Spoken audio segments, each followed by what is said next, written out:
Good afternoon class 10th। Hindi literature, Hindi गद्य साहित्य का आज मानवीय करुणा की दिव्य चमक का पाठ 2 पढ़ेंगे आप इस वीडियो के माध्यम से।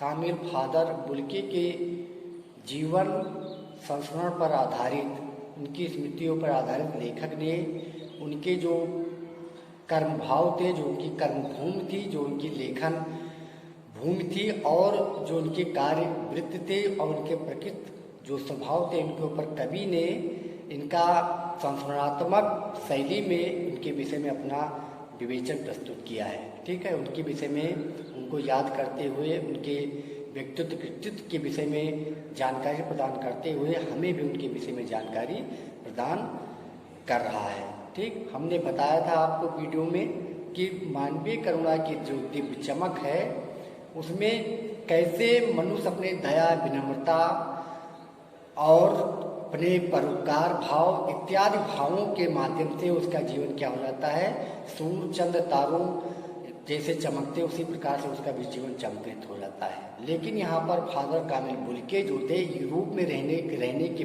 बावजूद भी ये यूरोप के थे, लेकिन वहाँ से आकर के भारत में बस करके इन्होंने हिंदी भाषा को अपनाया। हिंदी के बाद अगाध प्रेम और संस्कृति पर अगाध प्रेम प्रस्तुत करके उसमें भी साहित्य सृजन किया, साहित्य लेखन कार्य किया, भाषा विज्ञान, ठीक है, तमाम ऐसे प्रकार के राम कथा पर आधारित तमाम ऐसे भाषा पुस्तक लिखी और भी तमाम ऐसे भाषा पुस्तक का निर्माण किया हिंदी में और अपना नाम अमर किया साहित्य लेखन में भी। और तो लोग लेखक और एक कामिल बुल्के लेखक दोनों साथ साथ एक दूसरे के सहचर थे, अतरंग थे। इसलिए सर्वेश्वर दयाल सक्सेना जो थे, इनके विषय में, इनके संस्मरण पर आधारित इनके साथ बिताए हुए पल, इनके साथ बिताए हुए समय को इन्होंने इस संस्मरण में लिखा और इनके कृतित्व को, इनके व्यक्तित्व को भी प्रस्तुत किया। तो कामिल बुल्के हिंदी भाषा को अपनाया, भारत में रहे, यहाँ पर दया माया ममता को प्रस्तुत किया, अपने महान जो कर्मभूमि है उसको भी प्रस्तुत किया। ठीक है, लेकिन अपवाद रूप में इनको किसी तरीके से बीमारी की चपेट में आकर के इनको बहुत बड़े शारीरिक क्षति हुई, जिसके कारण इनके एक तरीके से असामयिक मृत्यु हो गई।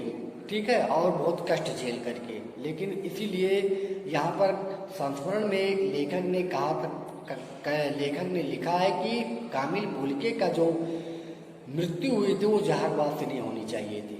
जहरबाद मतलब कोई न कोई शारीरिक पीड़ा या कोई समाज में उत्पन्न विषमता के कारण या किसी तरीके से इनके जो आघात लगा जीवन पर, उसकी वजह से इनकी मृत्यु हो गई थी। लेकिन इनके जो कर्मभूमि थे, इनके जो जीवन कृतित्व थे, जो इनके हर क्षेत्र में जो उनका योगदान था, एक मानव के रूप में जैसा एक मानव को होना चाहिए, भारतीय मानव को या किसी भी मानव को, उसी प्रकार इनके अंदर पूरे अंदर ही समाहित था। एक साधु का रूप भी इनके अंदर पूर्ण विद्यमान था। ठीक है, और विद्यमान होकर के ये इन्होंने जीवन को निरंतर लोगों के प्रति समर्पित किया, लोगों के प्रति के बीच में रह करके उनके पर परोपकार भाव, उनके पर दया भाव, विनम्रता भाव सब रख करके अपने आप के जीवन को अमर बनाया। इनके कृतित्व, इनके व्यक्तित्व की महानता को लेखक ने संस्मरण में प्रस्तुत किया है। कल कुछ अनुच्छेदों को पढ़ाया गया था, ठीक है, और उस अनुच्छेदों को पढ़ने के बाद आप भी समझ गए होंगे कि मानवीय करुणा की दिव्य चमक किस प्रकार से लोगों की दिव्यता बढ़ती है, किस गुण से, किस सद्गुण से लोगों के अंदर दिव्य गुण आते हैं और उन दिन गुणों का प्रसार करके कैसे उसका जीवन चमकित हो जाता है सूर्य चंद्र और तारों के तरीके से। तो जैसे कामिल बुल्के थे, ठीक उसी प्रकार से इनका कृतित्व और व्यक्तित्व था। इनका एक कर्म भिन्न था, एक मानव धर्मी कर्म था। ठीक है, तो यहाँ पर इन्होंने और भी लिखा था कि एक लंबी पादरी की सफेद चोगे से ढकी आकृति सामने है, ये मर गए हैं। ठीक, और उन पर क्या हुआ, कफन से ढका हुआ इनका शरीर है, सफेद कफन है, वहीं पर इनके सामने लेटा हुआ है शरीर, मृतक शरीर किसके सामने लेटा हुआ है, लेखक के सामने। गोरा रंग, सफेद झाई, मरती भूरी दाढ़ी, नीली आंखें, बाहें खोल गले लगाने को आतुर। ठीक है। इनकी जो रूप रंग के विषय में था, कैसे इनके रूप रंग था, दाढ़ी था इनकी आंखें नीली थी, ठीक, और उसके बाद भूरी, इनकी जो दाढ़ी थी भूरे रंग में थी। ये सब इनके रूप रंग का व्यक्तित्व के विषय में बताया गया, इनके रूप रंग के विषय में लेखक लिख रहा है। खोल गले लगाने को हुआ तो इतनी ममता, इतना अपना साधु में अपने हर एक प्रियजन के लिए उमड़ता रहता था। देखिए इनको साधु क्यों कहा जा रहा, क्योंकि इनके साधु जैसे कर्म थे।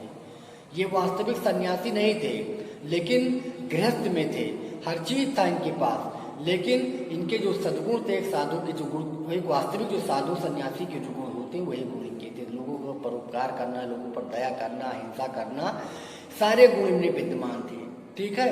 और ये महानता की परिपाटी पर आगे बढ़े, ठीक। उसके बाद मैं 35 साल में इसका साक्षी था, तब भी जब वह इलाहाबाद में थे। ये 35 सालों के साथ इनके साथ थे, इनका समय इनके साथ 35 सालों तक बीता था इलाहाबाद में। इसमें दिया भी है इंट्रोडक्शन इनका। और तब भी जब वह दिल्ली आते थे, आज उन बाहों का दबाव मैं अपनी छाती पर महसूस करता हूँ, ठीक है। फादर को याद करना एक उदास शांत संगीत को सुनने जैसा है। मतलब कि फादर बुल्के के व्यक्तित्व ऐसा थे जिनके जीवन को अगर हम स्मरण करते हैं, लेखक कह रहा है, तो हमारा जो निराशा की जो भाव है वो आशा में बदल जाता था। एक मानव गुण हमारे अंदर चमकने लगता था, एक मानवीयता आ जाती थी। लोग जो निराशी शांत में जो निराश बैठे थे उसमें क्या होता, उत्साह भर जाता था। इनके व्यक्तित्व के को याद करके, इनके किए गए कर्मों को याद करके हमें भी उनसे प्रेरणा मिलती थी। लेखक लिख रहा है, ठीक है, ये इनके व्यक्तित्व है। तो इसी को संस्मरण कहते हैं, जो संस्मरण को उनके बताए हुए, उनके किए गए कर्मों, उनके द्वारा रचित कर्म भूमि इत्यादि जो भी समय बिताए गए, उनको अच्छे कलात्मक शैली में प्रस्तुत करना इस संस्मरण कहलाता है। तो यहाँ लेखक ने इनके संस्मरण को लेकर इनकी बातों को याद कर रहा है, इनके समय को याद कर रहा है, इनके द्वारा बिताए गए पलों को याद करके इसमें सारा कैसे कैसे इनका जीवन था, कैसे इनकी मृत्यु हुई, क्या हुआ, सारी बातों का विवेचन लेखक ने इस साहित्य में संस्मरण में किया है, ठीक है। उनको देखना करुणा के निर्मल जल में स्नान करने जैसा था। निर्मल जल में मतलब उनको देख लेना, इसे ही मन को शांति मिल जाती थी। इनके अंदर इतने सद्गुण थे। किसी को देख करके मन में तो क्रोध उत्पन्न होता है, किसी को देख लेना तो मन में संतोष उत्पन्न होता है, उनसे खुशी प्राप्त होती है। तो ये कामिल बुल्के को इसी प्रकार का व्यक्तित्व बता रहे हैं कि इनको देखने से मात्र से ही हमारे जो मनोविकार, जो दोष होते थे वो दूर हो जाते थे, ठीक। इनका प्रभाव इतना अच्छा था। फिर देखिए, और उनके बात करना कर्म के संकल्प से भरना था। मुझे परिमिल के वे दिन याद आते हैं जब हम सब एक पारिवारिक रिश्ते में बने जैसे थे, जिसके बड़े फादर बुल्के थे। हमारी हंसी मजाक में वह निर्लिप्त शामिल रहते, हमारी गोष्ठियों में वह गंभीर बहस करते, हमारी रचनाओं पर बेबाक राय और सुझाव देते, और हमारे घरों किसी भी उत्सव और संस्कार में वह बड़े भाई पुरोहित जैसे खड़े हमें अपने आशीर्वाद से भर देते थे। मुझे अपना बच्चा फादर का उसके मुंह में पहली बार अन्न डालना याद आता, और नीली आंखों की चमक में तैरता वात्सल भी जैसे किसी ऊंचाई पर देवदार की छाया में खड़े हों। देवदार की छाया में खड़े, देवदार का वृक्ष बहुत घना होता है, बहुत सुखदायी होता है। जैसे उसके नीचे जाने से हमें तमाम प्रकार की सुख की आनंद की प्राप्त हो जाती है, ठीक उसका लेखक कह रहा है कि जो कामिल बुल्के थे ये देवदार वृक्ष के समान आनंददायी थे। ये हमारे बचपन में हमें खिलाए भी, हमें साथ में रखे, हमें भोजन भी अपने हाथों से कराया। इनके ममत्व को मैं आज भी याद कर रहा है लेखक। इनके द्वारा प्रदान वात्सल को, उनके प्रेम को, अपने जब मैं छोटा था इनके द्वारा प्रदान किए प्रेम की बातों को भी लेखक याद करके लिख रहा कि कैसे कैसे बचपन में हमें ये अपने साथ रख करके हमें खाना भी खिलाते थे, भोजन कराते थे, हमें प्रेम भी देते थे, हमें घुमाते भी थे। और इनकी जो वात्सलता थी आज भी मैं याद कर लेता हूँ, तो वो जैसे आज भी हमें वो उस प्रकार से प्रेम प्रदान कर रहे हों, हमें प्रेम दे रहे हों। और देवदार वृक्ष के नीचे जैसे जाने से लोग सुखद आनंद की प्राप्त होती है, सुखद अनुभूत होती है, ठीक उसी प्रकार इनके द्वारा दिए गए प्रेम को जो मैं याद करता हूँ, तो सुखद आनंद की हमें प्राप्ति ही होती है, हमें बहुत ही आनंद की प्राप्ति होती है, सारे मनोविकार दूर हो जाते हैं, ठीक है। फिर कहाँ से शुरू करें, इलाहाबाद की सड़कों पर फादर की साइकिल चलती दिख रही है। वह हमारे पास आकर रुकती है, मुस्कुराते हुए उतरते हैं। देखिए देखिए मैंने उसे पढ़ लिया है, और मैं कहना चाहता हूँ उनको क्रोध में कभी नहीं देखा, आवेग में देखा, और ममता तथा प्यार में लबालब छलकता महसूस किया, ठीक है। अक्सर उन्हें देखकर लगता है कि बेल्जियम में इंजीनियर की अंतिम वर्ष में पहुंचकर उनके मन में सन्यासी बनने की इच्छा कैसे जाग गई, जबकि घर भरा पूरा था, 2 भाई 1 बहन, माँ पिता सभी थे। ठीक है, माँ पिता सभी थे, इनके सब कुछ लेखक के पास था, माता थी, पिता थी और सब कुछ था। लेकिन अक्सर उन्हें देखकर लगता था कि बेल्जियम में इंजीनियरिंग की अंतिम वर्ष पहुंचकर उनके मन में सन्यासी बनने की इच्छा कैसे जाग गई, जबकि घर पूरा था, 2 भाई 1 बहन, माँ पिता सभी थे। कामिल बुल्के की बात कर रहे हैं कि उनके माता पिता सब कुछ थे, वो इंजीनियर की पढ़ाई भी पहले कर रहे थे, अंतिम वर्ष में पहुंच गए थे कामिल बुल्के। लेकिन बाद में पता नहीं क्या उनके अंदर जागृति आई कि उन्होंने इंजीनियरिंग की पढ़ाई छोड़ दी। पढ़ाई छोड़ करके फिर वो क्या कर लिया, साधु रूप धारण कर लिया। वैसा साधु नहीं कि चले जाए मठ मंदिर में कहीं पर बैठे रहे, ऐसे साधु का रूप जो समाज सेवा से संबंधित था, जो लोगों के प्रेम ममत्व से संबंधित था, लोगों के प्रति परोपकार की भावना इनके ऊपर जागृत है, लोगों की सेवा करने, असहाय और दीन दुखियों की सेवा करने का इन्होंने भार उठा लिया और इंजीनियरिंग की पढ़ाई छोड़ दी। ठीक है, ये इनकी महानता थी। ठीक है, फिर ये क्या होता है, आपको अपने देश की याद आती है, मेरा देश तो भारत है। मैं जन्मभूमि की पूछ रहा हूँ, मैं हाँ आती है, बहुत सुंदर है मेरी जन्मभूमि रेम्स चैपल। घर में किसी की याद, माँ की याद आती है, बहुत याद आती है। इन्होंने अपनी जन्मभूमि के विषय में, रूप में जहाँ पर पैदा हुए थे, रेम्स चैपल के विषय में जानकारी दी है लेखक ने। इनका जन्मभूमि वहीं पर था यूरोप में और वहाँ की याद आती है। लेकिन ये कह रहे हैं कि कोई कुछ भी हो, हमें जन्मभूमि की याद तो आती है, लेकिन मेरा घर जन्मभूमि क्या है, मेरा भारत देश ही है। ये अपने देश को, ये भारत देश को अपना सच्चा देश मानते थे, अपना सच्चा नागरिक यहाँ का मानते थे। ठीक है, माँ की याद आती है, बहुत याद आती है। फिर अक्सर माँ की स्मृति में डूब जाता देखा है। उनकी माँ की चिट्ठियाँ अक्सर उनके पास आती थी। अपने अभिन्न मित्र डॉक्टर रघुवंश को वह उन चिट्ठियों को दिखाते थे। पिता और भाइयों के लिए बहुत लगाव मन में नहीं था। पिता व्यवसायी थे। ठीक है, एक भाई वही पादरी हो गया है, एक भाई काम करता, उसका परिवार है, बाहर सख्त और जिद्दी थी। बहुत देर से उसने शादी की फादर को एक आध बार उनकी शादी की चिंता व्यक्त करते उन दिनों देखा था। भारत में बस जाने के बाद 2 या 3 बार अपने परिवार से मिलने भारत से बेल्जियम गए थे। लेकिन मैं तो सन्यासी हूँ, आप सब छोड़कर क्यों चले आए? पर उनकी इच्छा थी। वह बालकों किसी सरलता से मुस्कुराकर कहते, माँ ने बचपन में ही घोषित कर दिया था कि लड़का हाथ से गया। ठीक है, इनकी बचपन में कुछ ऐसे तत्वों को देखा था इनकी माता ने कि लगता है कि बच्चा हमारा जो लड़का है ये क्या हो जाएगा, क्योंकि माँ की भविष्यवाणी थी, क्योंकि माँ भी कुछ न कुछ बच्चों की किसी जोस्ती होती है। ठीक, तो ये उन्होंने बताया था कि इनकी जो भावनाएं हैं जो कामिल बुल्के की, ये कहीं ऐसा न हो रहा कि कभी कभी छोड़ करके हर चीज छोड़ करके कहीं संन्यास रूपी जीवन यापन करने लगे, और बड़े होकर के भी ये यही हो गया इनके साथ। और इनकी इनको माँ की अपनी बहुत याद आती थी। भारत में रहते थे, माँ से बहुत प्रेम करते थे, माँ की चिट्ठी भी आया करती थी, लोगों से भी, ये यहाँ के लोगों से भी प्रेम भी करते थे। अपनी माता साथ अपनी माता से भी बहुत ही लगाव रखते थे कामिल बुल्के।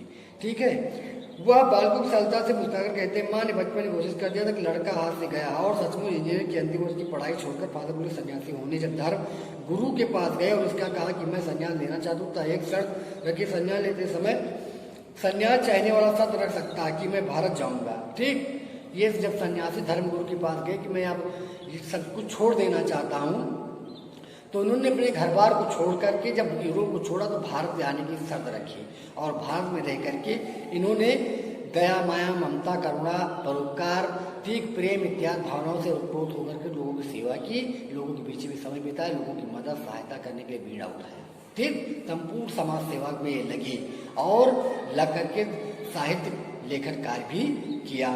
ठीक है, अब देखिए भारत जान की बात क्यों उठी नहीं जानता, बस मन में आता कि उनके साथ मान ली गई और वह भारत आ गए। पहले जिसे संघ में 2 साल पधारियों के बीच धर्मचार की पढ़ाई की, फिर 9-10 वर्ष की दार्जिलिंग में पढ़ते रहे। कोलकाता से बीए किया और फिर इलाहाबाद से एमए किया। कोलकाता से इन्होंने बीए किया था और इलाहाबाद से एमए किया था। उन दिनों डॉक्टर धीरेन्द्र वर्मा हिंदी विभाग के अध्यक्ष। धीरेन्द्र वर्मा जो एक साहित्यिक आलोचक थे, ये आलोचक थे धीरेन्द्र वर्मा, और ये इलाहाबाद यूनिवर्सिटी में प्रोफेसर भी थे। और ये इन्होंने तमाम प्रकार की, जैसे इन्होंने लिखा है कविता के नए प्रतिमान, इनका ये इन्होंने लिखा है। ठीक, तमाम छायावाद का विकास, छायावाद का उदय, ठीक, तमाम प्रकार की आलोचनाओं उन्होंने धीरेन्द्र वर्मा जी ने लिखी है। तो ये उनको भी जानते थे, धीरेन्द्र वर्मा को भी। ठीक है, इनके विभाग अध्यक्ष थे हिंदी के, इनको पढ़ाते भी थे। शोध प्रबंध प्रयाग विश्वविद्यालय के हिंदी विभाग में रहकर 1950 से पूरा किया। राम कथा, उत्पत्ति और विकास, परमिल में उनके अध्याय पढ़े गए थे। ठीक है, इन्होंने क्या क्या लिखा, राम कथा लिखा, उत्पत्ति और विकास जैसी पुस्तकें लिखी, और परमिल निराला की जो पुस्तक उसमें भी इनके कुछ अंश दिए हुए हैं। ठीक है, उसके अध्याय पढ़े गए थे। फादर ने मातर लिंग के प्रसिद्ध नाटक ब्रूबर्ड का रूपांतर भी किया है। नाटक का जो उनका मातर के प्रसिद्ध नाटक ब्रूबर्ड का जो था उसका भी रूपांतर किया, हिंदी भाषा में उनको अनुवादित किया है। लील पंछी के नाम से बाद में हुए सेंट जोलियस कॉलेज रांची में हिंदी तथा संस्कृत विभाग के विभागाध्यक्ष हो गए, और यही उन्होंने अपना प्रसिद्ध अंग्रेजी हिंदी कोर्स तैयार किया और बाइबिल का अनुवाद भी, और वही बीमार पड़े। ठीक है, फिर इन्होंने तमाम बाइबिल का अनुवाद किया, संस्कृत विभागाध्यक्ष भी बने, हिंदी विभागाध्यक्ष बने, और उसके बाद फिर यहाँ पर अंग्रेजी हिंदी कोर्स भी तैयार किया, लिखा इन्होंने। फिर बाइबिल के अनुवाद भी, और वहीं बीमार पड़े, पटना आए। बीमार पड़ने के बाद ये कहाँ चले गए, बिहार की राजधानी पटना चले आए, दिल्ली आए और चले गए। 47 वर्ष में देश रहकर 73 वर्ष की जिंदगी जीकर 47 वर्ष अपने देश में बिताए इन्होंने, और 73 वर्ष की जिंदगी जिए थे। तो मतलब ये बीमारी से मरे थे, इनका कहने का तात्पर्य ये है। बहुत बड़ी कोई बीमारी इनको हो गई थी, जिसको लेकर कह रहा कि इस जाहिरवाद से इनको नहीं मरना चाहिए था। ये कोई बीमारी से परेशान होकर के तब इनकी मृत्यु हुई थी। ठीक है, फादर बुल के संकल्प से सन्यासी थे। कभी कभी लगता कि मन से सन्यासी नहीं थे, रिश्ता बनाते थे तो तोड़ते नहीं थे। दलित दसियों साल बाद मिलने के बाद भी उनकी गंध महसूस होती थी। ठीक है, वह जब भी दिल्ली आते जरूर मिलते, खोकर समय निकालकर, गर्मी सर्दी बरसात झेलकर मिलते, चाहे 2 मिनट के लिए। सैया कौन सन्यासी करता है, उनकी चिंता हिंदी को राजभाषा के रूप में देखने की थी। देखिए, यूरोप के होते हुए भी ये हिंदी को प्रतिष्ठा प्रदान करना चाहते थे, हिंदी को राष्ट्रभाषा बनाना चाहते कि देश की राष्ट्रभाषा हिंदी बने और हिंदी का प्रसार हो, हिंदी का भी सम्मान प्राप्त हो। ये कौन थे, कामिल बुल के थे, जो यूरोप के थे। इसीलिए इन्होंने लेखक ने इनकी अच्छाइयों का वर्णन इस अपने संस्मरण साहित्य में किया, क्या क्या इनके अंदर अच्छाइयाँ थी, क्या क्या कार्य किए थे इन्होंने। फिर देखिए, सर्दी बरसात झेलकर मिलते, चाहे 2 मिनट के लिए। सैया कौन सन्यासी करता है, उनकी चिंता हिंदी राष्ट्रभाषा के रूप में देखने की, हर मत में उनकी तकलीफ बयान करते, इनके लिए अकाट तर्क देते। बस इसी एक सवाल पर उन्हें झुलाते देखा, और हिंदी वालों द्वारा हिंदी की उपेक्षा पर दुख करते उन्हें पाया कि घर परिवार के बारे में, निजी दुख तकलीफ के बारे में पूछना उनका स्वभाव था, और बड़े से बड़े दुख में उनके मुख से सतोना की जादू भरे दूसरा सुनना एक ऐसी रोशनी से भर देता था जो किसी गहरी तपस्या से जन्मती है। हर मौत दिखाती है जीवन की नई राह। मुझे अपनी पत्नी पुत्र की मृत्यु याद आ रही, और फादर के शब्दों से झड़ती बिरल सांस भी। आज वह नहीं है, दिल्ली से वे बीमार रहे और पता नहीं चला। वहीं खोलकर इस बार उन्हें गले नहीं लगाया। जब देखा तब बाएं दोनों हाथों की सूची उंगलियों को उलझाए ताबूत जिस पर पड़ी थी। जो सांस बरसाती थी वह चेहरे पर थिर थी, तरलता जम गई थी। वो 18 अगस्त 1982 की सुबह 10 बजे समय था। दिल्ली में कश्मीरी गेट के निकलसन कब्रगाह में उनका ताबूत एक छोटी सी नीली गाड़ी में उतारा गया। कुछ पादरी जगमोहन जी का बेटा और उनके भजन राजेश्वर सिंह उसके उतार रहे थे। फिर उसके उठाकर एक लंबी सकरी उदास पेड़ों की घनी छाव वाली सड़क की कब्रगाह की आखिरी छोर तक ले जाया गया। इनको ताबूत में रख करके जब ये मरे थे दिल्ली या जहाँ पर, वहाँ से लाया गया, और ला करके इनके साथ कुछ विशिष्ट व्यक्ति भी थे, और ला करके इनको जब उतारा गया तो जब लेखक ने इनको देखा तो बहुत दुखी हुआ इनकी मृत्यु पर। ठीक है, और इनको इनके प्रेम में भी उसके आंसू छलछला आए। ठीक, लेकिन लेखक ने बाद में इनके संस्मरण को लिखा कि कैसे कैसे इनका व्यक्तित्व था। फिर देखिए, जहाँ धरती को सुलाने के लिए कब्र आवाज मुंह खोल लेटी हुई थी, ऊपर करेल की घनी छां थी और चारों ओर कब्रें, तेज धूप के वृत्त। मतलब इनको जहाँ पर ईसाइयों पदारियों को जहाँ पर कब्रगाह होता है वहाँ पर इनको ले जाया गया। ठीक है, जहाँ पर तमाम ताबूत होते थे कब्रगाह में। इनको ये ईसाई थे ना यूरोप के, लेकिन सन्यासी भाव लेकिन थे, तो इनको अपने धर्म के अनुसार कुछ इनके पादरियों धर्मावलंबियों ने इनकी मृत्यु पर इनको अपने तरीके से, यानी कि जैसा ईसाइयों में होता है कि जिस प्रकार से इनका अंतिम संस्कार होता है धर्मानुसार, उनकी धर्मानुसार उसी प्रकार इनका अंतिम संस्कार किया गया। ताबूत में ले जाकर के इनके शमशान जैसा इनका ईसाइयों को जहाँ पर होता है अंतिम संस्कार इकट्ठे, वहीं पर इनको ले जाया गया। ठीक, वहाँ पर तमाम वृक्ष लगे थे, करील थे, कांटेदार वृक्ष थे, वहाँ पर कुछ लगे हुए थे। वहाँ पर स्थान इस प्रकार का था और वहीं पर भी इनके जो शमशान का स्थान था वहीं पर इनको ले जा करके दफनाया जाने का प्रावधान किया गया। ठीक है, फिर ऊपर करी घनी छाती और चारों कब्रें थे, दूर के वृद्ध जैनेन्द्र कुमार, विजयेंद्र, स्नातक अजीत कुमार, डॉक्टर निर्मला जैन और मसीही समुदाय के लोग पादरीगण उनके बीच में गहरी वसन पहने। इलाहाबाद में प्रसिद्ध विज्ञान शिक्षक डॉक्टर सतप्रकाश और डॉक्टर रघुवंश बीजो अकेले संकरी सड़क की ठंडी उदासी बहुत पहले से खामा दो दुख की कीनी, ठीक, कीनी अपरिचित आटों से दबे हुए थे, सिमट आए थे। कब्र के चारों तरफ फादर की देह पहले कब्र के ऊपर लिटाई गई। मसीही बीच से अंतिम संस्कार शुरू हुआ। देखिए यहाँ पर इनके धर्म, देखिए यहाँ पर लिखा हुआ है मसीही बीच से अंतिम संस्कार शुरू, मतलब ईसा मसीह ईसाइयों के जो धर्म संस्कार थे, जो ईसा मसीह के द्वारा जो संचालित था, जिस प्रकार से इनके धर्मों में जैसा अंतिम संस्कार होता उसी प्रकार से उनका अंतिम संस्कार प्रारंभ कर दिया। लेकिन वहाँ पर जो हिंदी के प्रमुख विद्वान थे वो भी इनके अंतिम संस्कार में पधारे हुए थे, गए हुए थे इनके प्रेम में, क्योंकि हिंदी प्रेमी भी थे। और हिंदी के तमाम प्रकार के आलोचक, विद्वान, कवि, लेखक गण तमाम इनके अंतिम संस्कार में गए थे। और भी इनके धर्म के जो ईसाई धर्म के लोग भी, वहाँ पर भी भीड़ों की कमी नहीं थी। लोग इनके मानवता, इनके विनम्रता, इनके परोपकारिता, इनके लेखक, इनके गुण, इनके संन्यास भाव, इनके इत्यादि गुणों पर इनका इतना ये चमकृत हो गए थे, इतने ये आगे बढ़ गए थे कि लोगों के दिलों में इनकी पूर्ण रूप से जगह थी। और जब इनकी मृत्यु हुई तो वहाँ पर ताबूत के इनके अंतिम संस्कार में लोगों की भीड़ जमा हुई थी, लोग भीड़ में खड़े हुए थे। ठीक है, इनको देखने के अंतिम दर्शन के लिए आकांक्षा से वहाँ पर भीड़ जमा हो गई थी। तो यहाँ पर एक शिक्षा दी रही कि आज ऐसे व्यक्तियों के लिए अंतिम क्षणों में लोगों के प्रति जो अगर प्रेम जब उत्पन्न होता है तो केवल ऐसे ही कर्मों के द्वारा से लोगों के अंदर प्रेम उत्पन्न होता है, उसका जीवन महान बनता है। दया, माया, ममता, करुणा, ठीक है, परोपकारिता, ऐसे भाव जिनके अंदर रहते उनका जीवन जो है दिव्य हो जाता है और इनका जीवन जो होता है वो महत्वपूर्ण और धन्य हो जाता है।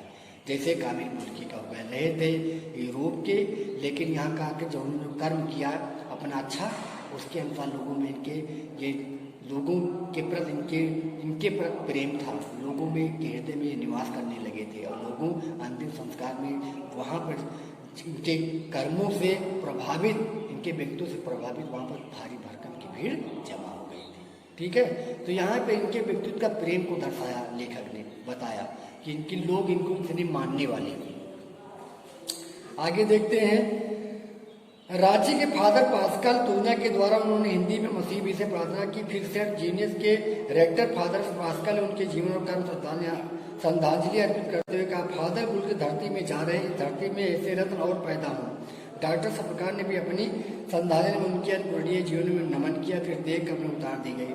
मतलब बारी बारी से तमाम हिंदी के विद्वान जो थे इनके साथ के या जो इनको मानने वाले थे, इनके व्यक्तित्व से प्रभावित थे, सभी लोग बाहर उनको श्रद्धांजलि अर्पित की और इनके विषय में ईश्वर से प्रार्थना किया, अपने अपने धर्मानुसार, अपने अपने वक्तव्य के अनुसार।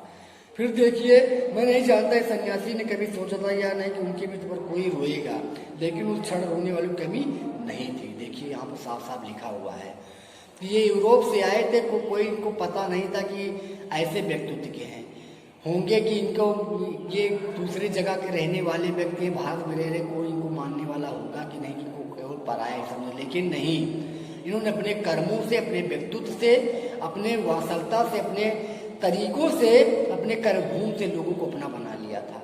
और इनके अंतिम संस्कार में घर में न होते हुए भी, दूसरे देश में रह करके भी वहाँ से अधिक भी इनको प्रेम मिला और लोगों की इनके प्रति अगाध प्रेम के दर्शन देखने को मिले। ठीक है, तो यहाँ पर प्राय कर्म बड़ा होता है। ठीक है, ये संस्मरण से हमें एक शिक्षा प्राप्त हो रही कि हमें अपने कर्म को हमेशा अच्छा ही करना चाहिए। अगर आप कर्म अच्छे करते हैं, चाहे जहाँ पर रहते हैं, तो आपको वसुधैव कुटुम्बकम, परिवार की कमी नहीं होगी। परिवार को आप छोड़ देते हैं तो जहाँ अगर आपका अच्छा रहते हैं। अगर पारिवारिक दृष्टिकोण लेकर के आप अच्छा कर्म करते हैं तो वहीं जहाँ पर रहते वहीं आपका परिवार बन जाता है और बड़ा परिवार बन जाता है। तो यहाँ पर जिस प्रकार हम कामी बुल्के के अंतिम संस्कार को देख रहे हैं, इनके परिवार में नहीं लेकिन दूसरे स्थान पर रह करके भी इन्होंने इतना प्रेम और माया, इतना ममता स्थापित कर लिया। ठीक है, तो यहाँ पर ईसाइयों की तौर तरीकों से ईसाइयों को धर्मानुसार इनका अंतिम संस्कार हो रहा, लेकिन तमाम प्रकार के धर्म अनुयायियों के लोग, तमाम साहित्यकार, तमाम लेखकगण इनके अंतिम संस्कार में सम्मिलित हुए थे और इनके प्रकार पर श्रद्धा प्रस्तुत की और श्रद्धांजलि अर्पित करके उनकी आंखों नमी, सभी की आंखें इनकी अंतिम विदाई में नम थी। मतलब कोई भी इनकी आंखों को गिना नहीं जा सकता था, भीड़ को गिना नहीं जा सकता था। अगर आप इनके भीड़ को गिनते हो कि लोगों की संख्या कम है तो इनको जान लीजिए एक तरीके से इनका अपमान करना था। ये अपमानित व्यक्ति नहीं थे, एक सम्मानित व्यक्ति थे। ठीक है, ये लोगों में इतना प्रेम पैदा कर दिया था कि लोगों के रोने वाले की कमी नहीं थी इनके पर। इनके रोने वाले की कमी का मतलब इनके प्रति प्रेम करने वाले को लोगों की कमी नहीं थी हिंदुस्तान में। ठीक है, इनका इतना सम्मान था। ठीक, फिर देखिए, नम आंखों गिनना स्याही फैलाना, इसमें लिखा हुआ ब्रैकेट में कि नम आंखों को गिनना स्याही फैलाना था। मतलब अगर नम आंखों को गिनोगे, सोचोगे कि इनके क्या इनका प्रेम लोगों पर प्रेम है, तो वहाँ पर ऐसा कोई नहीं था जो इनके अंतिम विदाई में रो ना रहा हो, इनके प्रति प्रेम न दिखा रहा हो, इनके प्रति श्रद्धा भाव न रही हो। तो ये कह रहा है कि अगर ऐसे आप सोचेंगे कि इनके प्रति कोई ऐसा प्रेमी था तो इनके जीवन को अपमानित करने वाला शब्द होता। वो फिर स्याही फैलाना मतलब धब्बा लगा देना। इनके जीवन पर धब्बा लगाने का कोई सवाल नहीं था। इनके व्यक्तित्व की एक पहचान थी कि लोगों में इनके प्रति प्रेम के भाव कोट कर भर गए थे, इनकी व्यक्तित्व, उनकी कर्मभूमि के कारण। ठीक है, ये समझ जाइए। फिर देखिए, इस तरह हमारे बीच से यह चला गया जो हमसे सबसे अधिक छायादार फल फूल गंध से भरा और सबसे अलग सबका होकर सबसे ऊंचाई पर मानवीय करणों के दिव्य चमक में लहराता खड़ा था, जिसकी स्मृति हम सबके मन में जो उनके निकट थे किसी यज्ञ की पवित्र आग की याद की तरह आजीवन बनी रहेगी। मैं उस पवित्र ज्योत की याद में श्रद्धानंद हूँ। आज भी लेखक उनके कृतित्व, उनके व्यक्तित्व से प्रभावित होकर उनको नमन करता है, क्योंकि सर्वेश्वर दयाल सक्सेना आज भी शायद जीवित है। ठीक है, अभी वे लिख रहे हैं तमाम पाठ्यक्रम और तमाम रचनाएं लिख रहे हैं और आज भी कभी इनके प्रति हमेशा नमन है। उनके दिए गए प्रेम, वात्सल्यता और ममत्व के प्रति ऋणी है और इनके नमन करता है बारंबार इनके कृतित्व व्यक्तित्व को। तो ये जैसे ऐसे कामिल बुल्के थे, दूसरे देश में आकर बसे, यहाँ पर उन्होंने अपना कर्मभूमि बनाया, तमाम प्रकार की इसी हिसाब से ढले और भारत के लोगों को अपना परिवार बनाकर उनके प्रति सहयोग, मदद भाव, परोपकार, विनम्रता भाव इत्यादि रख करके सबको अपना बना लिया। तो हमें भी कहीं पर रह करके शिक्षा है कि जहाँ पर रहें अच्छी तरीके से कर्म करें, अच्छी तरीके से भाव विचार रखें, अच्छे तरीके से ज्ञान रखें और अपने लोगों को अपना बनाएं, अपने पराये का भेदभाव छोड़ करके लोगों के बीच में रह करके सबको अपना परिवार की तरह समझें और अपना जीवन को महान बनाएं। ठीक है, इस वीडियो में आज पार्ट 2 में पढ़ा दिया गया आपको पूरा। आप इसको पढ़ करके पुनः पुस्तक को पढ़िए और इनके कृत्य विषय में और भी जानकारी प्राप्त करिए, अपने जीवन की शिक्षा को ग्रहण कीजिए। Thank you watching for video.